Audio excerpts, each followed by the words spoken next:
तर आज आपण प्रॅक्टिस सेट 2.2 तोच कंटिन्यू करणार आहोत. त्यामधलं एक्झाम्पल नंबर 8, 9, 10, 11, 12 जे रिमेनिंग एक्झाम्पल्स आहेत ती आपल्याला कंप्लीट करायची आहेत. तर त्यातलं मी एक्झाम्पल नंबर 8 जे आहे ते इथं फळ्यावरती सोडवलेलं आहे ते आपण आता समजून घेऊया स्टेप बाय स्टेप. तर एक्झाम्पल 8 तुमचं कोणतं आहे? 3x² - 2 into square root 6x plus 2 equal to 0 हे तुमचं एक्झाम्पल नंबर 8 आहे. मग या एक्झाम्पल मध्ये इथं x² चा कोएफिशियंट 3 आहे. x² चा कोएफिशियंट 3 आहे. x चा कॉन्स्टंट टर्म तुमची +2 आहे. म्हणून 3 आणि 2 या 3 आणि 2 चा काय होणार आहे? प्रॉडक्ट करायचा आहे. 3 इंटू 2 इज 6 आणि म्हणून तुमचं हा तुम्हाला प्रॉडक्ट 6 मिळाला. नंतर x चा कोएफिशियंट जो आहे तो -2 स्क्वेअर रूट 6 आहे. -2 स्क्वेअर रूट 6 आहे. मग या 6 चे असे फॅक्टर पडायचे आहेत की प्रॉडक्ट तुमचा हा 6 आला पाहिजे आणि त्या दोघांची ऍडिशन, कारण हा +6 आहे दोघांची ऍडिशन बघायला लागेल. ऍडिशन ही -2 स्क्वेअर रूट 6 आली पाहिजे. तर 6 चे फॅक्टर तुमचे आहेत वेगवेगळ्या प्रकारे पाडल्यास आपण 1 इंटू 6, 2 इंटू 3 या प्रमाणे त्या 6 चे फॅक्टर पडतात. पण ते करून उपयोग होणार नाही, कारण 1 इंटू 6 ही तुमचं ऍडिशन 7 होईल. 2 इंटू 3 ऍडिशन तुमची 5 होईल. पण आपल्याला किती पाहिजे? हा इरॅशनल नंबर जो आहे तो आपल्याला मिळाला पाहिजे. म्हणून प्रॉडक्ट मध्ये त्याचे इरॅशनल नंबरच आले पाहिजेत. म्हणून या ठिकाणी तुमचा square root 6 into square root 6 चे फॅक्टर जे आहे ते square root 6 into square root 6. Square root 6 ला स्क्वेअर रूट 6 ने मल्टिप्लाय केलं म्हणजे त्याचा स्क्वेअर होणार आहे. स्क्वेअर आणि स्क्वेअर रूट अपोजिट असल्यामुळे ते निघून जाईल तुमचं हे स्क्वेअर रूटचं साईन, म्हणजे आन्सर तुमचा आपोआप 6 राहते. पण इथं तुमचं मायनस आहे म्हणून दोघांनाही आपण निगेटिव्ह साईन जे आहे ते घेतलं आहे. निगेटिव्ह म्हणजे minus square root 6 into minus square root 6 बरोबर आहे. मायनस इंटू मायनस हे तुमचं पॉझिटिव्ह 6 येणार आहे. आणि मग हे दोन्ही निगेटिव्ह आहेत म्हणून minus square root 6 minus square root 6 जसं -6 - 2x होतात तसं या ठिकाणी हा स्क्वेअर रूट 6 स्क्वेअर रूट 6 आहे. इथं 1 आहे, इथेही 1 आहे म्हणून 1 + 1 तुमचं 2 होईल आणि त्याला मल्टिप्लाय बाय स्क्वेअर रूट 6 म्हणून ही ऍडिशन तुमची किती येणार आहे? -2 स्क्वेअर रूट 6. ही पोट लक्षात आली सगळ्यांच्या? फॅक्टर कसे पाडले हे लक्षात आले? हा. मग आता पुढे महत्वाचं, आता जी आपली ही टर्म मिडल टर्म आहे तिचे दोन भाग करायचे. कोणते? Square root 6ax square root 6ax same. आणि मग स्क्वेअर आता यात पहिल्या दोघांचा ग्रुप करायचा, दुसऱ्या दोघांचा ग्रुप करायचा. मिडल टर्मचे आपण दोन भाग केले. 2 स्क्वेअर रूट 6x चे minus square root 6x and minus square root 6 हे दोन्ही टर्म सेमच तुमच्या येणार आहेत. आता या दोघांमध्ये काय कॉमन निघतंय? डायरेक्ट तुम्ही नंबर कॉमन या प्रयत्न करा, डायरेक्ट तर ते जमणार नाही. पहा इथं x आहे, इथे x तुम्हाला व्हेरिएबल मिळणार आहे, पण इथं 3 आहे आणि इथं स्क्वेअर रूट 6 आहे. मग पुन्हा या स्क्वेअर रूट 6 चे फॅक्टर जे आहे ते कोणते पडतात तुमचे? Square root 6 equal to square root 3 into square root 2 हे स्क्वेअर रूट 3 चे फॅक्टर आपलं स्क्वेअर रूट 6 चे फॅक्टर पडतात. आणि 3 म्हणजे तुमचा हा याप्रमाणे लिहिता येतो. कसा? Square root 3 into square root 3 हे आपल्या माहितीसाठी आपण लिहितो, लक्षात घ्या. स्क्वेअर रूट 6 म्हणजे तुमचा square root 3 into square root 2 असतो आणि 3 म्हणजे square root 3 into square root 3. मग दोघांमध्ये इथं स्क्वेअर रूट 3 आहे, इथंही स्क्वेअर रूट 3 आहे म्हणून स्क्वेअर रूट 3 पण कॉमन घेतला. पहा दिसतंय? स्क्वेअर रूट 3 मध्ये इथे x कॉमन घेतलाय. मग आता काय शिल्लक राहिलं? स्क्वेअर 3 मधला स्क्वेअर रूट 3 शिल्लक राहिला. पहा म्हणजे इथे स्क्वेअर रूट 3 लिहिला या 3 मधला. x² मधला 1x तुमचा शिल्लक राहील. मायनस साइन आहे तसंच. स्क्वेअर रूट x बाहेर घेतलाय. स्क्वेअर रूट 6 चे फॅक्टर आपण पाडल्याप्रमाणे square root 3 into square root 2 आहे म्हणून तुमचा स्क्वेअर रूट 3 कॉमन आलाय म्हणून शिल्लक तुमचा स्क्वेअर रूट 2 राहिला. पहा हे समजलंय? कारण हे महत्वाचं इथं, कारण 3 चे फॅक्टर म्हणजे square root 3 into square root 3 म्हणून तुमचा हा 3 जो आपण स्क्वेअर रूट 3 कॉमन घेतल्यावर तुमचा आतमध्ये पुन्हा स्क्वेअर रूट 3 शिल्लक राहील. x² आहे म्हणून x² मधला x कॉमन घेतला म्हणून 1x तुमचा शिल्लक राहिला. स्क्वेअर रूट 6 चे फॅक्टर तुमचे स्क्वेअर रूट 3 इंटू 2 आहे म्हणून तुमचा स्क्वेअर रूट 3 कॉमन घेतल्यामुळे स्क्वेअर रूट 2 शिल्लक राहिला म्हणून स्क्वेअर रूट 2 शिल्लक ठेवलेला आहे. पहा पुन्हा दुसऱ्या या दोघांमध्ये तसंच. स्क्वेअर रूट 6 म्हणजे तुमचा square root 3 into square root 2 आहे आणि हा 2 म्हणजेच square root 2 into square root 2 आहे. मग त्या स्क्वेअर रूट 6 आणि 2 म्हणजे काय कॉमन आहे? स्क्वेअर रूट 2 हा कॉमन आहे. पहा म्हणून स्क्वेअर रूट 2 हा कॉमन आलाय. पाहिलं साहेब तसंच. मग square root 3 into square root 2 आहे 6 म्हणजेच म्हणून तुमचा स्क्वेअर रूट 3 शिल्लक राहिला. x आहे तसंच. 2 म्हणजे square root 2 into square root 2 आहे त्यातलं एक स्क्वेअर रूट बाहेर घेतला, शिल्लक तुमचा आतमध्ये राहिला बघा. आणि मग तुमचे हे दोन्ही ब्रॅकेट जर तुम्ही ऑब्झर्वेशन केलं, square root 3x minus square root 2, square root 3x minus square root 2, दोन्ही ब्रॅकेट सेम आहेत म्हणून तो कॉमन इथे घेतलेला आहे. आणि दुसऱ्या ब्रॅकेट शिल्लक तुमचं इथं पहिल्या ब्रॅकेटला मल्टिप्लाय स्क्वेअर रूट 3x आहे, दुसऱ्या ब्रॅकेटला मल्टिप्लाय तुमचा मायनस स्क्वेअर रूट 2 आहे, म्हणून square root 3x minus square root 2 equal to 0. दोन्ही ब्रॅकेट सेमच दिसत आहे पहा, आहेत का? आहे का नाही? इथं तुमचं square root 3 x minus sign square root 2 square root 2 पण बिलकुल सेम आहे ते, काही बदल नाही, साईन सुद्धा चेंज नाही, काहीच बदल नाही, टोटली सेम आहे. म्हणून त्याच ब्रॅकेटने मल्टिप्लाय जो स्क्वेअर होईल, टेकिंग स्क्वेअर रूट आपण केलं बरोबर, इथं टेकिंग स्क्वेअर रूट, आणि म्हणून तुमचं हे स्क्वेअर निघून जाईल, झिरोचं स्क्वेअर रूट हे झिरोच राहतं, मग स्क्वेअर निघून गेल्यामुळे square root 3x minus square root 2 equal to 0 हे एकमेव तुमचं इथं शिल्लक राहणार आहे. कारण दोन्ही ब्रॅकेट सेम असल्यामुळे इथं एकच व्हॅल्यू तुम्हाला मिळणार आहे, डबल व्हॅल्यू मिळणार नाही एक्सची. म्हणून हा minus square root 2 side change केली, प्लस स्क्वेअर रूट 2 झाला, मग हा स्क्वेअर रूट 3 साईड चेंज केली, तो square root 2 upon square root 3 आलाय. म्हणजे हा इथं मल्टिप्लाय आहे, तो इकडे येऊन डिवाइड झाला, म्हणून एक्सची व्हॅल्यू जी आहे ती तुम्हाला square root 2 upon square root 3 ही मिळाली. किंवा तुम्ही असेही लिहू शकता x equal to under root 2 upon 3. कारण 2 ला पण स्क्वेअर रूट साईन आहे, 3 ला पण स्क्वेअर रूट आहे, तुम्ही ते कॉमन देऊ शकता. x equal to 2 upon 3 square root 2 upon 3 ही तुमची x ची व्हॅल्यू जी आहे इथं 1च रूट मिळणार आहे. म्हणून 2 upon 3 square root of 2 upon 3 is the root of given quadratic equation. Okay,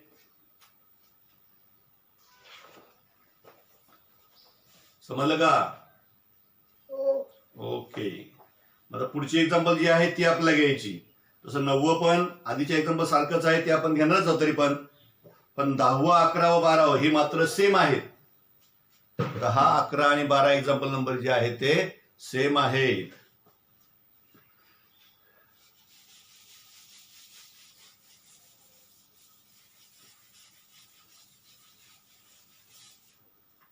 आता example number 9, 2m into m minus 24 equal to 50. This is the example number 9.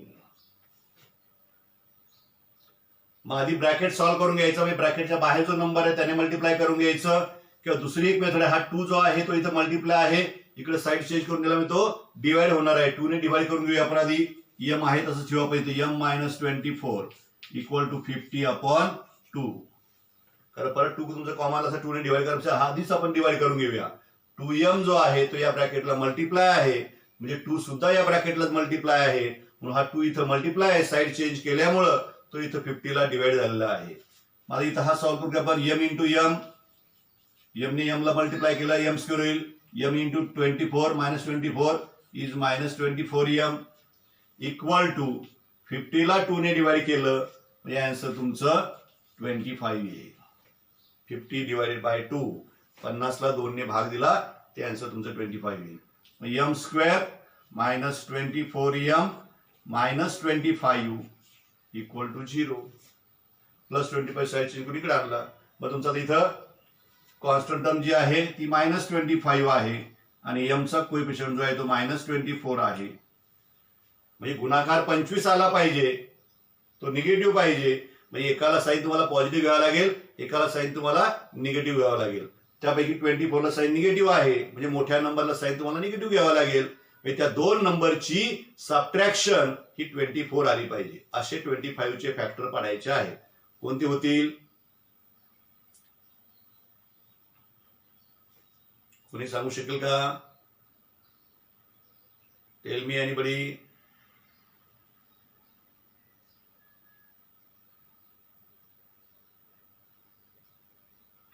कोणी नाही सांगू शकत?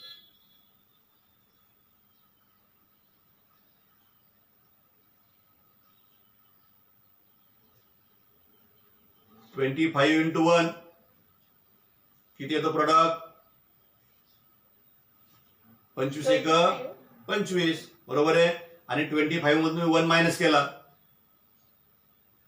24.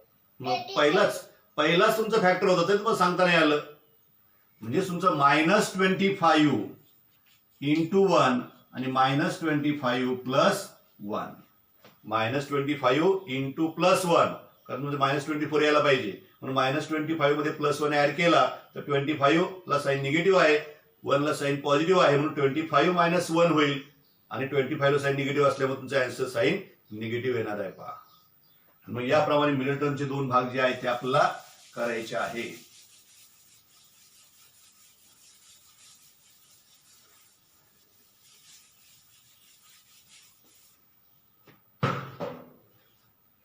मग तुमचं m स्क्वेअर ही टर्म आपली -25m plus 1m -25 equal to 0.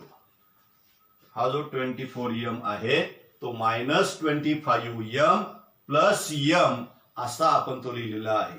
Grouping करायचं. मग पहिल्या दोघांचा ग्रुप, दुसऱ्या दोघांचा ग्रुप. पहिल्या ग्रुपमध्ये आता फक्त व्हेरिएबल m जे आहे ते कॉमन मिळणार आहे आपल्याला. m स्क्वेअर मधला m बाहेर घेतला, एक m तुमचं शिल्लक राहील कॉमन घेतल्यामुळं. नंतर 25m मधला m कॉमन घेतला, शिल्लक तुमची -25 येतील. नंतरच्या दोघांमध्ये इथे m आहे, इथे m नाही, इथे 25 आहे, इथे 25, म्हणजे काहीच कॉमन नाही. काहीच कॉमन नसेल त्यावेळेस 1 कॉमन घ्यायचा, म्हणून प्लस 1 कॉमन घेतला तर m -25 इक्वल टू 0. जो पहिला ब्रॅकेट आपल्याला मिळाला तो दुसरा ब्रॅकेट मिळायला पाहिजे, हे डोक्यात ठेवा. म्हणून m -25 m -25 हा ब्रॅकेट कॉमन आहे तो घेतला आपण. दुसऱ्या ब्रॅकेटमध्ये m प्लस 1 येईल, म्हणून m -25 पहिला ब्रॅकेट जो आहे तो इक्वल टू 0 असेल, और m प्लस 1 इक्वल टू 0 असू शकतं. फर्स्ट ब्रॅकेट इक्वल टू 0 और second bracket equal to 0. Then change the side of numbers. So m equal to 25 side change केली म्हणजे प्लस होईल, और m equal to 1 ची साइड चेंज केली म्हणजे तो मायनस होईल. म्हणून 25 and -1 are the roots of given equation. Are the roots of given equation. संपलं. म्हणजे आधी हे सिम्प्लिफाय करणं गरजेचं होतं, आधी हे इक्वेशन तयार करून घेणं गरजेचं होतं. आहे असं तुम्ही सोडा प्रयत्न केला असं तर जमलं नसतं ते. म्हणून आधी इक्वेशन आपण तयार केलं, सिम्प्लिफाय करून इक्वेशन तयार केलं सिम्पलेस्ट फॉर्म मधलं. तुम्ही डायरेक्ट 2m ने मल्टिप्लाय केलं असतं सगळ्यांनी तुमचा 2 आला असता. इथं 2m स्क्वेअर, इथं तुमचं 48m बरोबर इक्वल टू 50 असं ते आलं असतं, आणि मग परत 2 ने डिवाइड करावं लागलं असतं. त्यासाठी आपण आधीच 2 जो आहे तो मल्टिप्लायचा डिव्हाइड करून घेतलेला आहे, आणि मग सिंपल इक्वेशन जे आहे ते मिळवलं. त्याच्यावरून आपण नेहमीच्या पद्धतीने फॅक्टरायझेशन मेथडनेच हे एक्झाम्पल जे आहे ते आपण सोडवलेलं आहे, सॉल्व्ह केलेलं आहे. Okay okay sir. स्क्रीनशॉट काढून ठेवत चला, तुमच्याकडे लिहून घेत चला, वह्या कंप्लीट करत चला. Example number 10. मी मुद्दामून निम्मा भाग आधी पुसतो, म्हणजे निम्मा भाग शिल्लक राहतोय, तो तुम्ही स्क्रीनशॉट किंवा लिहून घेऊ शकता. एक्झाम्पल नंबर 10 पहा. 25m square equal to 9. आता हे एक्झाम्पल जे आहे आपला फॅक्टरायझेशन मेथड सांगितली लक्षात घ्या. त्याच मेथडने फॅक्टरायझेशन म्हटलं 2 फॅक्टर तिथं पाडलेच पाहिजेत. तर तुम्ही काही मुलं आहेत डायरेक्ट सोडतो याप्रमाणे तुम्ही करून दाखवणार पहा, तरी सुद्धा मार्क मिळतात. तर ते कधी मिळतात कधी मिळत नाही हे तुम्हाला मी सांगणार आहे पहा. तर 25m square minus equal to 9 हे तुम्हाला दिलेलं आहे पहा. मग ही तुमची परफेक्ट स्क्वेअर नंबर आहे, हाही तुमचा परफेक्ट स्क्वेअर नंबर आहे, हाही तुमचा परफेक्ट स्क्वेअरच आहे. थोडक्यात तुमचं हे काय होणार आहे, 5m bracket square equal to 9. मी मुद्दाम 9 लिहित होतो, ते 3 स्क्वेअर लिहित नाही. 5m स्क्वेअर इक्वल टू 9 फक्त व्हेरिएबल साठी आपण वापरून लिहिलं. Taking square root, taking square root, square root आपण घेतलं तर 5m चा स्क्वेअर आहे तर स्क्वेअर रूट घेतल्यावर 5m येईल, स्क्वेअर तुमचा निघून जाईल. 9चं ज्यावेळेस तुम्ही स्क्वेअर रूट घेणार आहात त्यावेळेस ते म्हणजे नंबरचं स्क्वेअर रूट घेताना ते प्लस और मायनस 3 घ्यायचं आहे.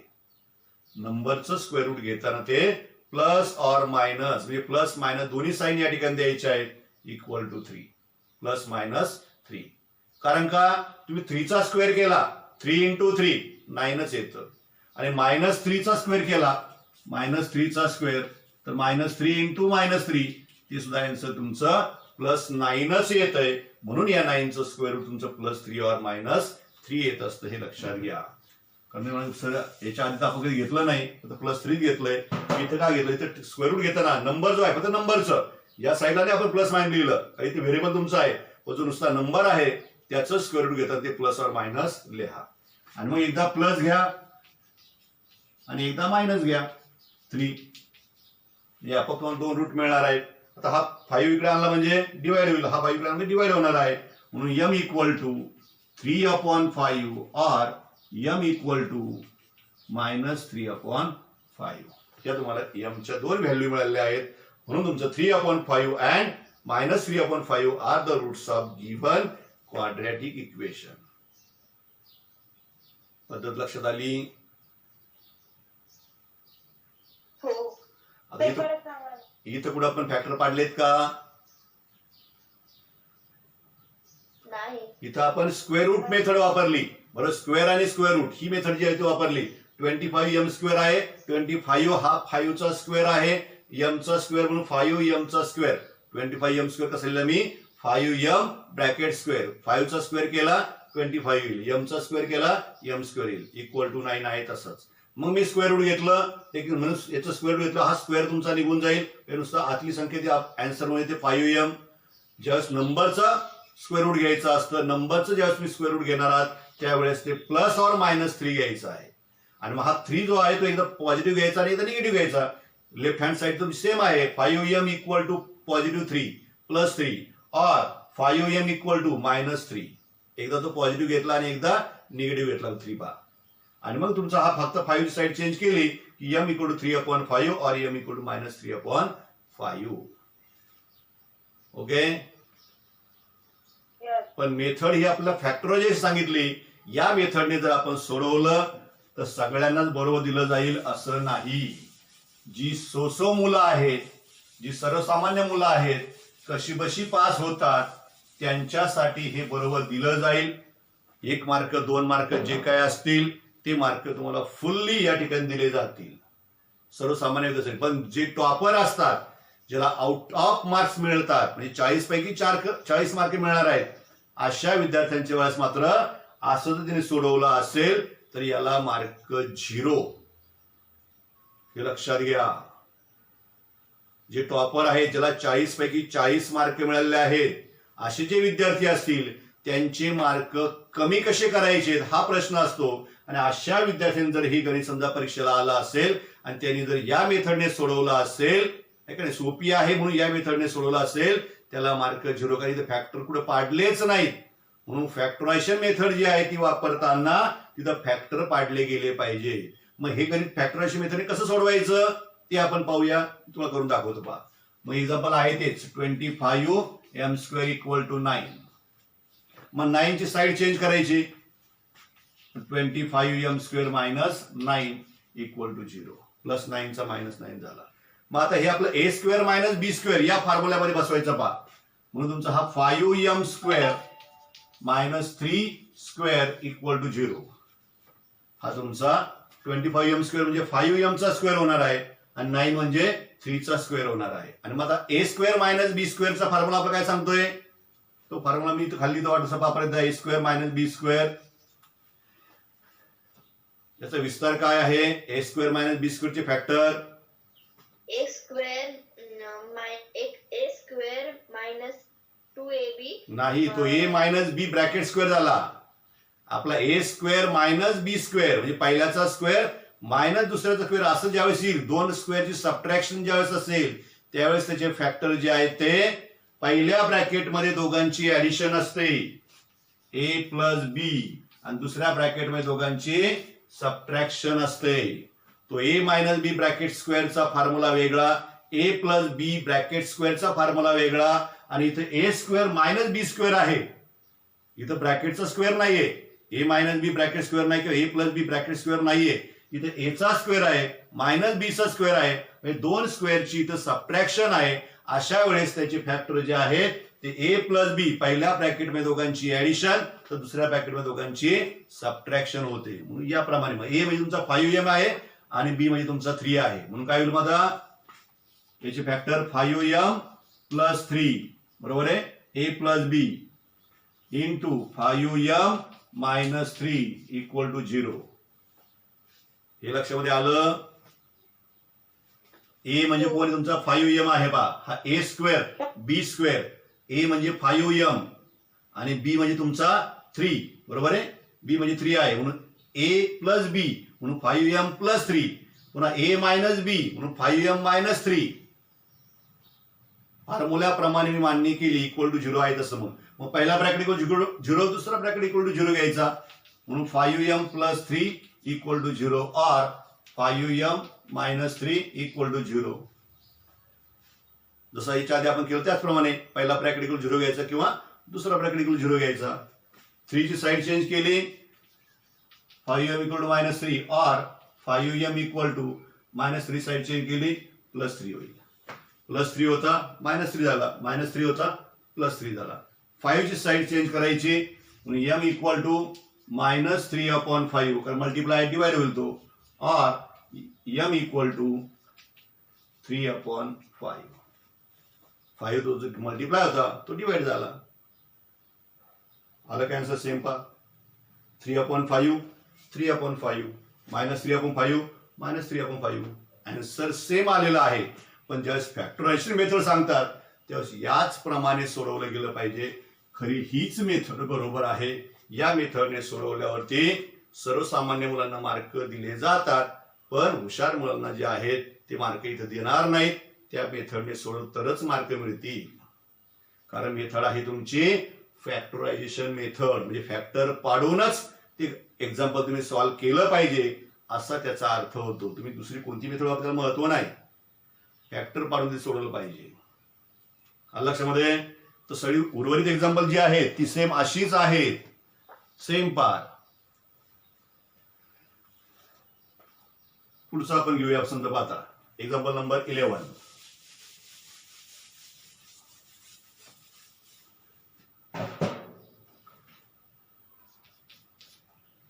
(7m square equal to 21m). आता हे उलट सोपं आहे. तसं एकदम सोपं आहे.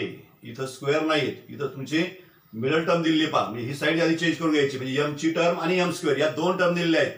कॉन्स्टंट टर्म या ठिकाणी नाहीये. आधीच्या एक्झाम्पल मध्ये तुमचं स्क्वेअर टर्म आणि कॉन्स्टंट टर्म ही दिलेली होती पण इथं मात्र तुमचं स्क्वेअर टर्म आणि मिडल टर्म जी आहे किंवा m ची टर्म जी आहे ती दिलेली आहे. मग आधी साईड चेंज करून घ्या. 7m square minus 21m equal to 0. मग जसं आपण मिडल टर्मचे दोन भाग केल्यावर जे ग्रुपिंग करतो तेच इथं करायचंय. डायरेक्ट इथे एकच ग्रुप तयार होईल तुमचा. या दोघांचा हा एक ग्रुप तुमचा तयार होणार आहे कारण तुमची कॉन्स्टंट 0 आलेली आहे त्याच्यामुळे तिचा विचार करायचा नाही. मग इथं तुमचं 7 आहे m आहे 21 म्हणजे तुमचा 7 इंटू 3 आहे. इथं m आहे म्हणजे तुम्हाला 7m हा नंबर कॉमन मिळणार आहे. पहा नंबर आणि व्हेरिएबल 7m ही टर्म कॉमन मिळेल.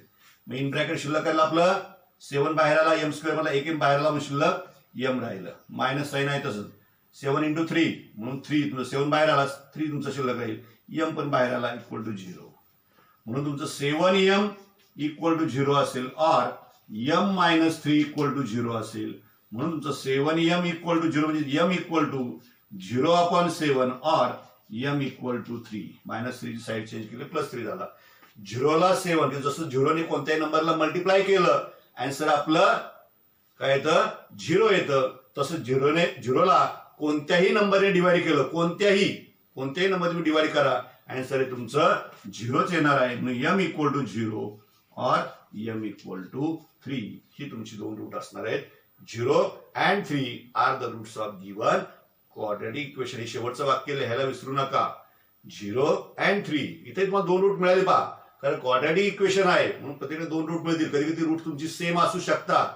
सेम असतं ते डबल लिहिण्याची गरज नाही. त्यावेळेस एकच लिहा होतं. दोन उदाहरणामध्ये आपण पाहिलं की त्या ठिकाणी रूट्स आपल्याला सेम मिळाली होती. मग त्यावेळेस आपण एकदाच ते लिहिलं डबल लिहिलं नाही. पण इथं ज्या वेळेस दोन रूट क्वाड्रॅटिक इक्वेशन असेल त्यावेळेस तुम्हाला दोन रूट ही मिळणारच आहे. लक्षामध्ये म्हणजे हे अतिशय सोपं होतं. कॉमन घ्यायचं होतं. कॉमनची स्टेप जी आहे ती स्टेप करत गेलं की आपल्याला आपोआपच दोन व्हॅल्यू ज्या आहेत त्या मिळतात. शेवटचं एक्झाम्पल जे आहे ती या मेथड प्रमाणे आहे. लास्ट एक्झाम्पल आपण एवढं पूर्ण करूया आणि मग थांबू. Example number 12. 7m square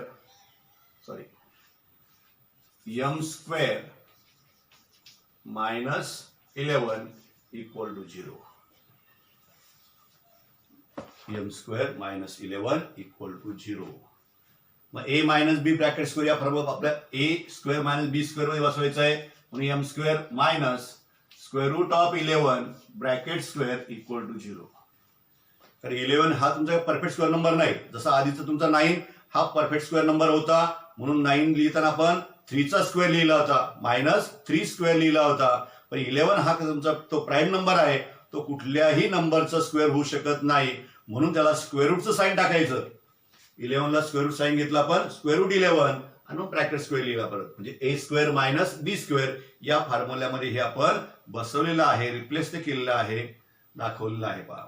मग a म्हणजे तुमचा m आहे आणि b म्हणजे तुमचा स्क्वेअर रूट 11 आहे. म्हणून काय होईल m plus square root 11 a plus B into a minus B म्हणजे फक्त साईन जे आहे चेंज करायचं m minus square root 11 equal to 0. म्हणजे इथं प्लस साईन आणि इथं मायनस साईन एवढा बदल राहतो. ए प्लस बी आणि ए मायनस बी. म्हणून पहिला bracket equal to 0 m plus square root 11 equal to 0 और m minus square root 11 equal to 0. So m equal to square root 11 इकडे म्हणजे ते निगेटिव्ह होतील, प्लसचे मायनस झालेत. और m इक्वल टू हा मायनस आहे तो प्लस होईल. म्हणून तुमचे स्क्वेअर रूट दोन कोणते मिळणार आहेत square root 11 minus square root 11 and positive square root 11 are the roots of given quadratic equation. Is that clear?